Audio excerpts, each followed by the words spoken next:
2001's Grand Theft Auto 3, Liberty City was home to several warring criminal factions, and save for the LCPD, the Mafia was almost certainly the city's largest employer.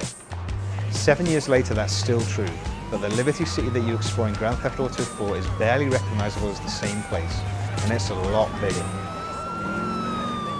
Stepping off the boat in the shoes of illegal immigrant Niko Bellic at the start of the game, it's immediately apparent that you have an extremely long way to climb to the top, or even to make a life for yourself in the land of opportunity. The mansion that your cousin told you that you'd be living in is actually a crappy apartment. The sports cars are low-budget cabs, and the women, well, they're pretty much non-existent unless you go out at night and pay for their services, or take the time to find them on internet dating sites. Hit me up again soon, homie. That was fun. There are plenty of friends for you to make in the city, and they're all very useful to have. To make money and to advance GTA4's superb story, though, you need to run errands for anyone who'll pay you.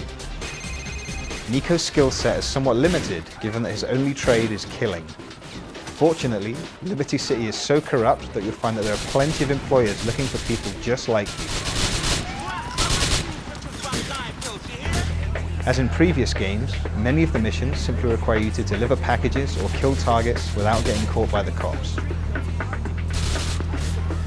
There are some more interesting ones sprinkled throughout the proceedings though, like taking part in a bank heist, getting dressed up for a job interview, or stealing a truck by getting up onto its roof and trying to hold on as it races around the city. This heroin is cursed! You don't fucking want it! Better still are the missions in which you don't necessarily have to blindly follow orders and are given big decisions to make. These decisions are invariably life or death for someone, and the choices you make can have ramifications later in the game and even unlock bonus missions.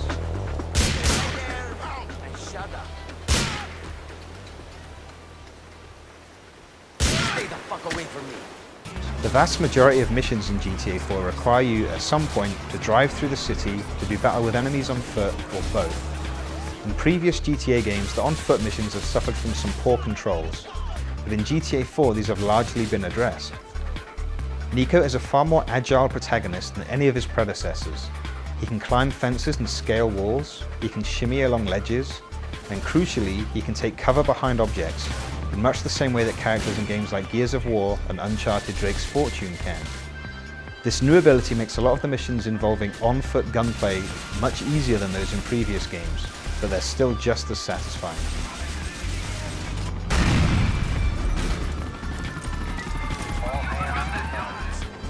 Driving missions are also easier in GTA 4, not because the vehicles handle any better or because Liberty City has solved its traffic congestion problem, it hasn't, but because so few of the missions are played against the clock now. The police are also much easier to escape from now because your on-screen radar shows you both the area that they're looking for you in and the locations of individual patrol cars and cops. So, to escape from them and lose your wanted level, all you have to do is move outside the circle, which shows the area they're looking for you in, and then steer clear of the cops outside of it for maybe 5 seconds or so.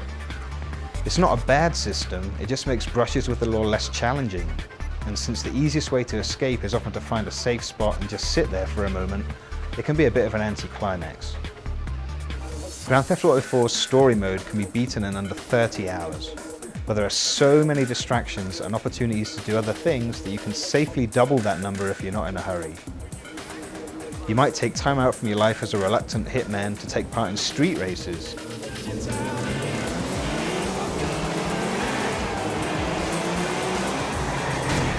Or to steal cars for a friend with a penchant for rides that he can't afford. You might even choose to do some police work by stealing a cop car and using its computer to locate crimes in progress or Liberty City's most wanted. There are no similar missions for ambulances or fire trucks this time around, but the police missions were always more fun than those anyway. There are plenty of opportunities for rest and relaxation in Liberty City as well. You can take in some genuinely funny acts, including some big names at cabaret and comedy clubs. You can pay for a private dance at a strip club. You can go drinking, and you get the idea. There's a lot to do.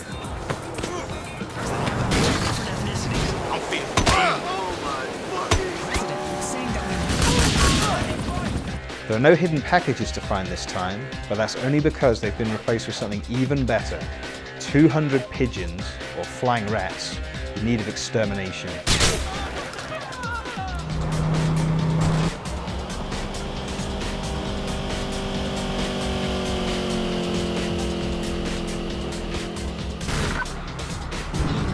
That's 7 units from Northern Garden.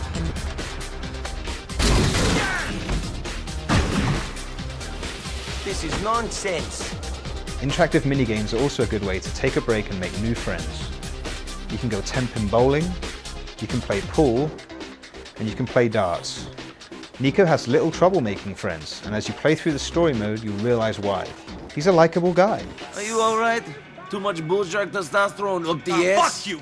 Sure, he's a killer for hire, but he's an interesting character with a troubled past, and like all of the key characters in GTA 4, he benefits from impressive motion capture and superbly expressive facial animation. I need to talk, guys. You're making a big mistake, motherfucker.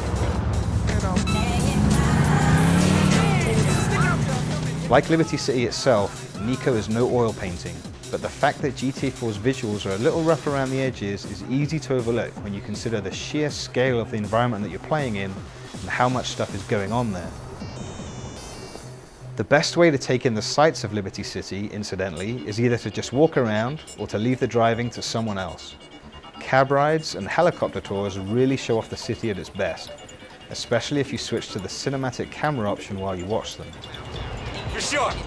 Alright, listen, man. Alright, listen. Me and my ice-cold friend Nico gotta borrow your car.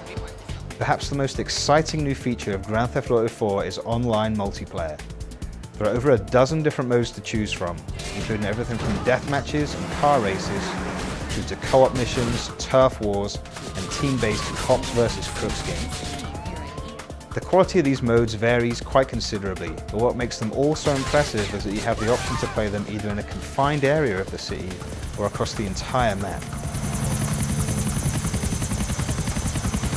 All of the modes offer a huge list of customization options, and if you're playing with the right group of people, there's no reason why you shouldn't have a good time with all of them.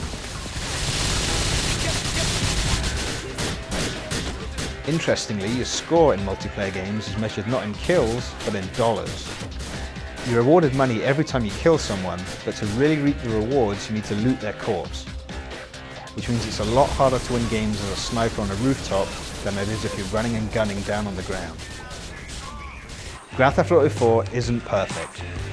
AI characters will occasionally refuse to do what they're supposed to the point that you have to restart a mission. The graphics, while impressive at a glance, don't really hold up to close scrutiny. And, if you're familiar with previous GTA games, you'll find that most of the new features in this one, with the exception of the cell phone, which is great, actually don't add a whole lot to the core gameplay. With that said, Grand Theft Auto 4 is a game that you simply have to play. The storyline and the characters are superb. There are loads of weapons and vehicles to play with, and no game world has ever felt more alive than the living, breathing metropolis that is Liberty City. You will have fun playing this game.